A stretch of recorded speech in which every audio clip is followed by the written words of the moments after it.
Okay, so my A3 project is called Heather's Housekeeping. The first 2 weeks I started, I was here alone.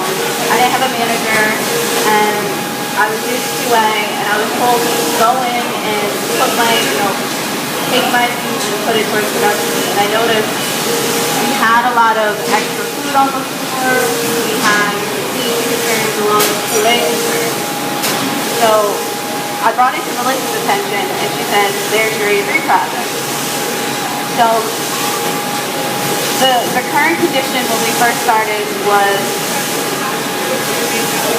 so my background is the amount of granola on the floor is causing QA and safety concerns and over 300 pounds of pig food a day. So we had bad granola piling up over on the floor by the oven, in the oven room. So when they're pushing raw oven racks of granola into dirty granola, it becomes a cross-contamination issue. We then had the extruder, which stands right at the bottom of the wood conveyor and dumps all the granola and the fruit in. It was becoming very messy at times, and the food was piling up over onto the conveyor. Again, safety and a QA issue. Who was on your team, Heather? Underneath the FFS. Who was on your team? Who was on your team? It was me, Frank, Steven, and Maria. Under the FFS, they have safety buckets to pick up any granola that has fallen that we can put back into the machine. The problem is they weren't pulling the buckets out enough, and they weren't sweeping enough so that the buckets were overflowing onto the floor, and none of the products could be used because of cross-contamination. The other area that was an issue was the check layer and the metal detector. If the bags were not sealing and getting kicked off, it was spraying granola everywhere. So after evaluating the production room, our target condition was a clean and safety conscious environment. I came up with a checklist to do twice during every shift. Just a quick walk around to see who's been cleaning, who hasn't been cleaning.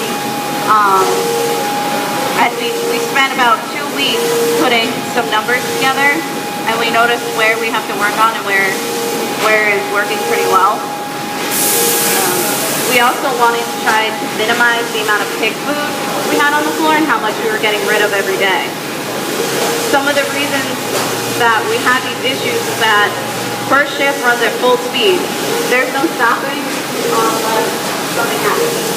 So there was no one to take the time to speed up. There was no one to say, all right, stop. It's not possible. Stop. So we realized that it wasn't about stopping production, but finding one person that can keep the minute or two and just say, all right, is this clean? Is this safe? Yeah, so we didn't have any checking on how to do it. We didn't have anyone walking through going, this guy's clean. Guys, let it come down. Just this. So it kind of fell into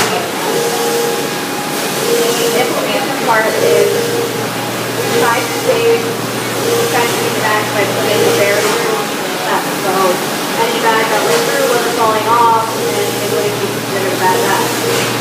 We also had a metal piece on our push arm to reject bags that would come from the back causing discomfort. So we replaced it with a rubber piece to stop without it having to damage the bag.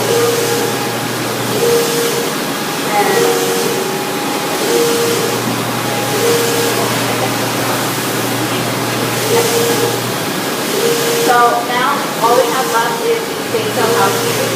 Especially with me and Maria have been working on for 2 weeks. And we basically sprayed in the different areas, and we're focusing on the oven and granola layering now to start.